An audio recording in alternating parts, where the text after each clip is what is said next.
Bismillahirrahmanirrahim. Assalamualaikum warahmatullahi wabarakatuh.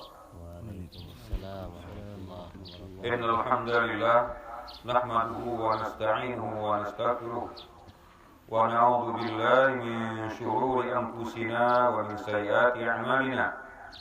May yahdihillahu fala mudilla lahu wa may yudlil fala hadiya lahu.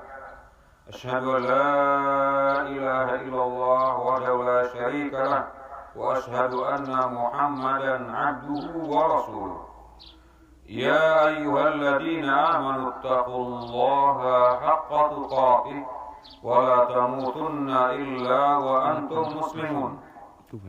Ya ayyuhan nasu taqu rabbakumul ladzi khalaqakum min nafsin wahidah wa khalaqa minha zawjaha wa batha minhuma rijalan katsiran wa nisaa'a wattaqullaha alladzi tasaaluna bihi wal arham innallaha kana 'alaikum raqiba. Ya ayyuhalladzina amanu taqullaha wa qulu qawlan sadida yuslih lakum a'malakum wa yaghfir lakum dhunubakum wa may yuti'illaha wa rasulahu faqad faza fawzan 'azima. Amma ba'du, fa inna asdaqal hadithi kitabullah wa khairal hadyi hadyu Muhammadin sallallahu alaihi wasallam wa syarrul umuri muhdatsatuha wa kullu muhdatsatin fid dini bid'ah wa kullu bid'atin dhalalah wa kullu dhalalatin finnar. Allahu akbar, Allahu akbar, Allahu akbar walillahil hamd. Alhamdulillah, kita bersyukur kepada Allah Subhanahu wa taala di pagi hari yang cerah ini, di hari Idul Adha. Allah pertemukan kita untuk sama-sama beribadah kepada Allah Subhanahu wa taala, memuliakan, mengagungkan, membesarkan nama Allah Subhanahu wa taala. Allahu akbar, Allahu akbar, Allahu akbar walillahil hamd. Allah Maha besar, Allah Maha besar, Allah Maha besar, dan segala puji hanya untuk Allah Subhanahu wa taala. Nikmat yang besar yang Allah berikan kepada kita, lazimnya kita besarkan nama Allah, mengagungkan Allah, dan bersyukur kepada Allah Subhanahu wa taala. Kemudian di hari yang mulia ini pula, sebagaimana lazimnya bahwa setiap pertemuan hari Jumat nasihat yang utama ketakwaan, dan hari ini lebih mulia lagi untuk kita saling menasihati kepada ketakwaan kepada Allah Subhanahu wa taala, di mana Islam mengajarkan kepada kita nasihat-nasihat yang mulia setiap pekan, dan setiap tahun pun ada nasihat-nasihat untuk kita selalu berada di jalan ketakwaan kepada Allah, yaitu mentaati Allah dengan tulus, apa yang Allah perintahkan dikerjakan ikhlas karena Allah, dan mentaati Allah dengan tulus, meninggalkan yang dilarang oleh Allah Subhanahu wa taala. Allahu akbar, Allahu akbar, Allahu akbar walillahil hamd. Pada hari ini di tanggal 10 Zulhijjah, bagi saudara-saudara kita yang mereka sedang melaksanakan ibadah haji, mereka kemarin tanggal 9 telah menyelesaikan wukuf di Arafah, yang merupakan induk pelaksanaan ibadah haji yang Rasulullah katakan al-hajju Arafah. Haji induk pelaksanaannya adalah pada hari Arafah. Maka oleh karenanya semua orang yang berhaji harus datang ke Arafah. Meskipun dalam keadaan sakit, untuk mendapatkan nilai hajinya, dia harus didatangkan ke Arafah. Kemudian setelah itu mereka pergi ke Muzdalifah untuk bermalam di Muzdalifah, dan pada tanggal 10 Zulhijjah mereka ke Mina untuk melontar jumrah dan terus menyelesaikan ibadah haji paling maksimal sampai pada tanggal 13 Zulhijjah. Semuanya itu dikerjakan untuk mentaati Allah dengan pengorbanan waktu, biaya, tenaga demi mentaati Allah Subhanahu wa taala. Semoga mereka mendapatkan ibadah haji yang mabrur, ibadah haji yang mengantarkan kepada surga, karena Rasulullah mengatakan al-hajjul mabrur laisa lahu minal jazaa illa jannah. Haji yang mabrur tidak ada ganjaran yang layak kecuali surga. Dan selebihnya bagi kita-kita yang belum melaksanakan ibadah haji, mudah-mudahan Allah Subhanahu wa taala pada saatnya memberikan kesempatan kita untuk bisa melaksanakan ibadah haji. Namun demikian, bahwa semuanya adalah ketentuan Allah, rezeki Allah yang mengatur. Bahwa haji atau tidak haji bukan penentuan kemuliaan di sisi Allah. Allah menentukan kemuliaan hanya dengan ketakwaan. Inna akramakum indallahi atqakum. Yang paling mulia adalah orang yang paling bertakwa kepada Allah. Apakah dia sudah berhaji ataupun belum berhaji, maka siapa yang lebih bertakwa, dia yang mulia. Ketakwaan itu bisa digapai oleh siapa saja. Orang semiskin apapun, dia bisa menggapai ketakwaan yang tinggi kepada Allah apabila dia mentaati Allah dengan ketaatan yang sungguh-sungguh, ikhlas kepada Allah. Ketakwaan itu bisa digapai oleh siapapun, meskipun dia sakit dalam sesakit apapun, selama dia masih sadar, dia masih bisa bertakwa kepada Allah. Ketakwaan itu bisa digapai oleh siapapun, laki-laki ataupun perempuan. Maka sekali lagi Allah Maha Adil, mengukur kemuliaan dengan ketakwaan, bukan dengan status sosial, dengan berhaji, dengan ketakwaan, dengan amal-amal yang lainnya, tapi dengan ketakwaan yang tulus kepada Allah. Tapi haji merupakan sarana untuk bisa meningkatkan ketakwaan kepada Allah, sekiranya dia ikhlas kepada Allah. Maka sekali lagi bersyukurlah kita kepada Allah yang memberikan tingkat derajat yang mulia itu dengan jalan yang bisa digapai oleh siapapun, dengan ketakwaan kepada Allah. Kemudian jamaah sekalian mati Allah Subhanahu wa taala. Di hari ini, di tanggal 10 Zulhijjah, kembali kita mengenang sebuah peristiwa besar dalam perjalanan hidup manusia. Dan ini terbukti dan benar-benar nyata kejadian, bukan cerita atau legenda-legenda cerita penuh dengan kebohongan, tetapi cerita yang Allah kabarkan kepada kita semuanya tentang suatu peristiwa perjalanan hidup manusia, di mana dua orang sosok manusia yang siap berkorban demi mentaati Allah. Ibrahim alaihissalam yang merindukan sekian lama untuk mendapatkan anak keturunan. Kemudian di usia yang sudah senja, Allah berikan anak. Tapi jika anak tersebut masa-masa remajanya, kemudian Allah mengujinya untuk mengorbankan anaknya, menyembelih anaknya demi mentaati Allah Subhanahu wa taala. Ibrahim alaihissalam tunduk dan patuh kepada Allah dengan perintah Allah Subhanahu wa taala.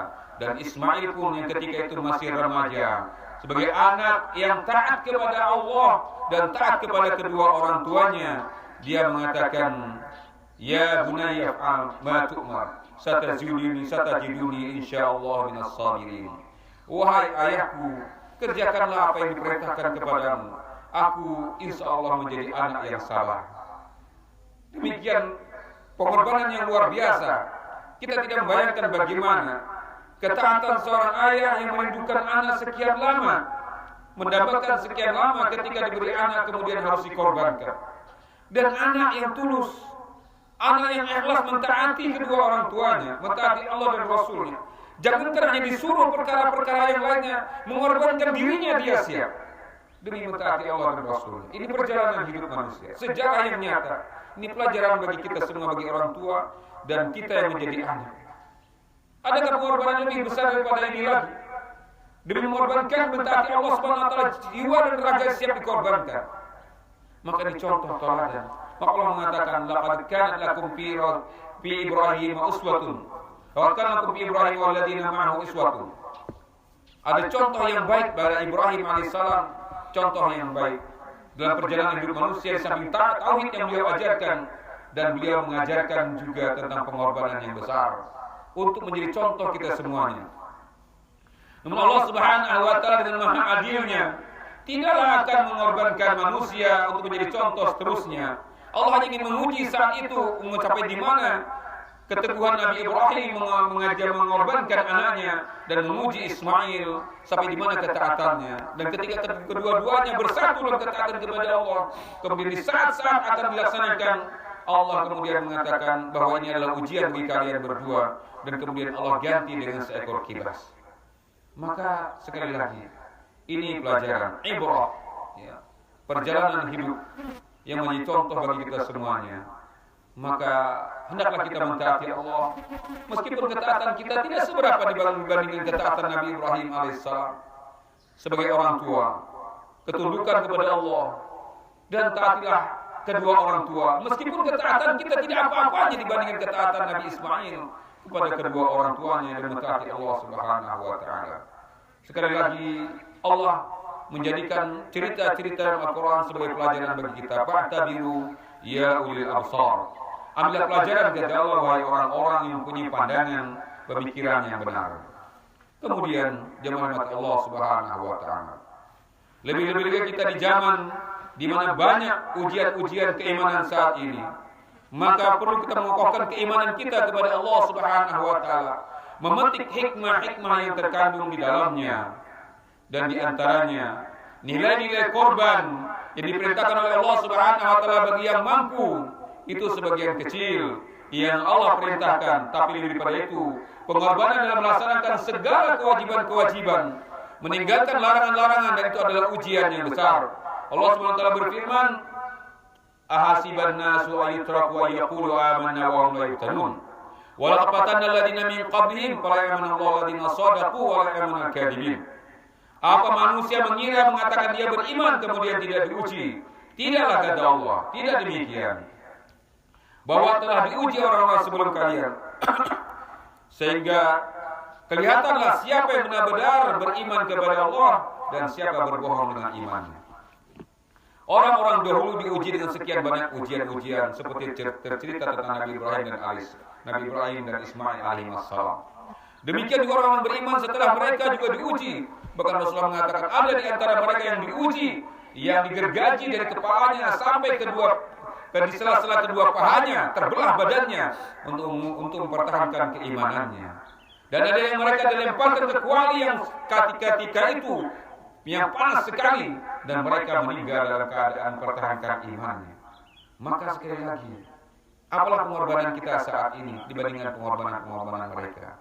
Tinggal kita mengasah keimanan kita, meskipun tidaklah sedalam keimanan mereka, tapi inilah yang Allah berikan kepada kita.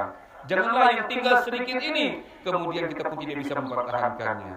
Jaga keimanan kita, jaga amaliyah kita, ikhlasan kepada Allah, turuti Allah Subhanahu wa taala dan Rasulnya, dan ciri khas orang beriman, mukmin dan mukminah apabila dipanggil kepada Allah dan Rasulnya, ayyaqulu sami'na wa ata'na.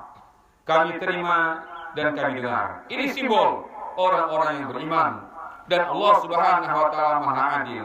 Tidak ada sedikit pun perintah Allah Subhanahu wa taala yang menyusahkan bagi kita semuanya. Terlebih kita orang umat Muhammad sallallahu alaihi wasallam telah dimudahkan sekian banyak kemudahan. Ad-dinu yusrun, agama kita mudah, kata Rasulullah sallallahu alaihi wasallam. Tidak ada yang menyusahkannya. Wala yushadad dinu ila ghalabahu. Tidak ada yang menyusahkan kecuali pasti dikalahkan, dan tidak ada kesusahan dalam agama kecuali pasti ada kemudahannya. Fa inna ma'al usri yusra. Inna ma'al usri yusra. Maka yang mana lagi yang harus kita dustakan dari nikmat Allah? Fa bi ayyi ala'i rabbikuma tukadziban. Nikmat Allah yang mana dustakan? Ketika Allah memberikan kita nikmat yang besar dan menyuruh kita berkorban mentaati Allah dan Rasulnya, berkorban dengan binatang sekiranya ada kemampuan, kalau tidak mengingat kita berkorban untuk menjaga nilai-nilai keimanan kita, menjaga akhlak kita, menjaga perilaku kita, dan menjaga kewajiban-kewajiban yang diwajibkan kepada kita atau sunnah-sunnah Rasulullah. Hanya sedemikian rupa, apakah ini tidak bisa kita pertahankan? Di mana letak kita dibandingkan orang-orang yang sekian besar telah menjalani pengorbanan kepada Allah Subhanahu wa taala, baik di kalangan wanita maupun di kalangan prianya yang telah Allah contohkan. Di kalangan wanita Allah contohkan orang-orang yang beriman. Wa daraballahu mathalan lil ladzina amanu imra'ata fir'aun id qalat ketika Nabi dia berkata, Rabbi ibni 'indaka baitan fil jannah wa najini min fir'auna wa amalihi wa najini min qawmi dhalimin. Dan Allah berikan contoh orang yang beriman adalah wanita, yaitu istrinya Fir'aun. Meskipun dia di bawah kekuasaan manusia yang paling bejat, tapi dia tetap mempertahankan keimanannya. Dia menjaga keimanannya di bawah kekuasaan manusia yang paling bejat yang mengaku dirinya Tuhan, yang sangat bengis, yang sangat diktator, tetapi dia tetap mempertahankan keimanannya. ومريم ابنة عمران التي أحصنت فرجها فنفخنا فيه من روحنا وصدقت بكلمات ربها وكتبه وكانت من القانتين. Demikian juga wanita yang contoh orang yang sangat beriman kepada Allah adalah Maryam, anaknya Imran, kata Allah Subhanahu wa taala, yang menjaga kehormatan dirinya. Yang menjaga kehormatan dirinya, kemuliaan dirinya. Dia menjaga kepribadiannya sehingga Allah abadikan sebagai manusia wanita yang sangat kokoh imannya dan Allah abadikan Quran. Sekali lagi, demikian juga orang-orang laki-laki yang mencontohkan keimanan-keimanannya. Sekali lagi bahwa ini contoh-contoh dalam Al-Quran menjadi iktibar bagi kita. Semoga kita termasuk orang-orang yang pandai mengambil iktibar dalam Al-Quran. Kita membaca Al-Quran, kita memahami pelajaran-pelajaran yang terkandung di dalamnya. Karena Al-Quran adalah petunjuk. Al-Quran bukan sekedar bacaan, tetapi dia diturunkan oleh Allah sebagai petunjuk. Dzalikal kitabul la raiba fihi hudal lil muttaqin. Al-Quran itu tidak ada keraguan di dalamnya, petunjuk bagi orang bertakwa. Maka untuk dia bisa jadi petunjuk, bacalah makna-maknanya. Bacalah juga artinya, kandungan yang terdapat di dalamnya. Di samping kita menggiatkan membaca Al-Quran, maka baca juga makna-maknanya agar Al-Quran menjadi petunjuk, hidayah bagi kita di dunia dan kelak dia menjadikan syafaat di akhirat.